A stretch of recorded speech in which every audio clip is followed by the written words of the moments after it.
मेरी माँ को, मेरी छोटी माँ को उनके पुत्र राम का प्रणाम स्वीकार हो।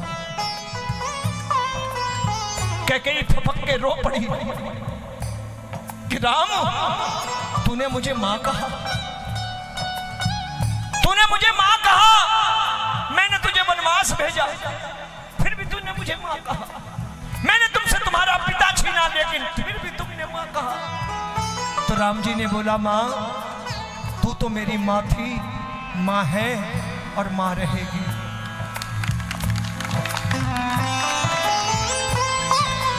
कैकेयी रो पड़ी कि धन्य है तू और धन्य है वो कोख जिसने तुझे जन्म दिया।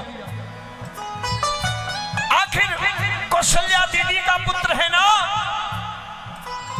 वैसे ही संस्कार तुझ में है। अरे 14 बरस वनवास में था, लेकिन तेरी माँ ने मुझे कभी ताना नहीं मारा कि मेरे पुत्र को वनवास तुमने क्यों भेजा। ये सनातन के परिवारों की खूबसूरती है, ध्यान रखना। कौशल्या ने कभी नहीं कैकेयी से कहा कि तुमने मेरा पुत्र वनवास क्यों भेजा। ये हमारे सनातन की खूबसूरती है।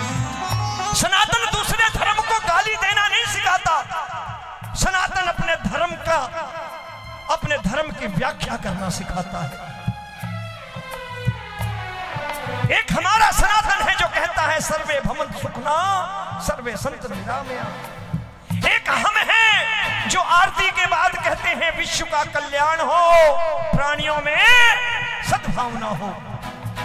एक सनातन है जो कहता है कि विश्व का कल्याण हो, विश्व के कल्याण में सारी जातियां, सारे देश आ जाते हैं। प्राणियों में सद्भावना हो, सारे प्राणी आ जाते हैं, पशु पक्षी आ जाते हैं। ये सनातन की खूबसूरती है। सनातन की खूबसूरती दूसरे धर्मों को गाली देना नहीं है। हम अपने धर्म की खूबसूरती से वंचित हो रहे हैं। कैकेयी ने कहा धन्य है वो कोख और धन्य है उस कोख से जाया हुआ राम। तू भी है वैसा ही ना, लेकिन एक बात मानना, एक चीज मांगती हूं, और वो चीज दुनिया में अगर कोई दे सकता है तो तू दे सकता है।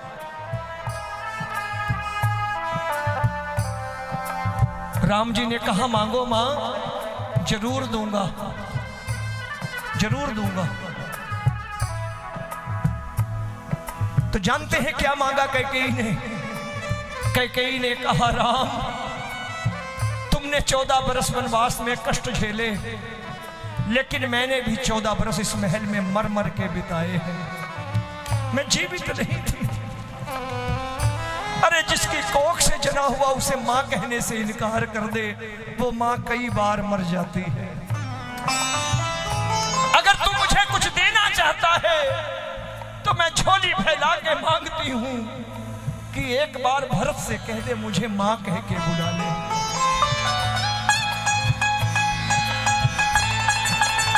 प्रभु राम ने कहा मां, प्रयास करूंगा, भरत भैया मेरी बात टालेंगे नहीं। अपने कच्छ में पहुंचे, भरत को बुलाया, कहने लगे भरत भैया कुछ मांगना चाहता हूं। भरत जी बहुत बुद्धिमान थे, समझ गए कि मां के कमरे से आए हैं, मां ने सब बताया होगा। कहने लगे मांगो, कोशिश करूंगा देने की, आपकी आज्ञा टाल नहीं सकता।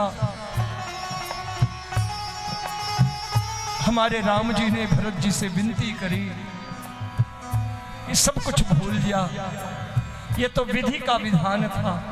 बस एक बार अपनी माँ को माँ कह के जाओ के बुला ले, और माँ से मिल करके या माँ कह के बोल करके। भरत जी ने कहा भैया इच्छा नहीं है, लेकिन आपकी आज्ञा टाल नहीं सकता। मैं वो समय भूल नहीं सकता कि मैं अपने पिता के मृत्यु का समाचार सुन के आया था, और वो मेरी कैसी माँ थी जो आरती का थाल लेकर मेरा स्वागत के लिए खड़ी थी, जिसे ये भी पता नहीं मेरा पति स्वर्ग सिधार चुका है और मेरा भाई बन जा चुका है। लेकिन आप कहते हो तो मैं माँ को माँ जरूर कहूंगा। और भरत जी ने जाकर के अपनी माँ को माँ कह करके प्रणाम किया। ये हमारे रामचरितमानस की खूबसूरती है, परिवार की खूबसूरती। आज रिश्तेदारों के खिलाफ हम बच्चों का कान भरते हैं। वो जहर जो रिश्तेदारों के खिलाफ भरा जाता है, जो चाचा ताऊ के खिलाफ भरा जाता है, वो आज नहीं कल वो जहर हम पर वापस उगला जाएगा। इसलिए कभी बच्चों को परिवार से दूर मत किया करिए, उनमें जहर मत भरा करिए, ये मेरा मानना है। आओ कर त्याग भरत सा प्यारे, सबरी सा धीरज धर ले। कर त्याग भरत सा प्यारे, सबरी सा धीरज धर ले। वह रामचरितमानस को हनुमत सी भक्ति कर ले। वह रामचरितमानस को हनुमत सी भक्ति कर ले। ये मंत्र प्रभु भक्ति के, ये मंत्र प्रभु भक्ति के रोमी काम आएंगे। तभी तो अपनी कुटिया में भी राम आएंगे। बोलो बोलो बोलो। तभी तो अपनी कुटिया में भी राम आएंगे।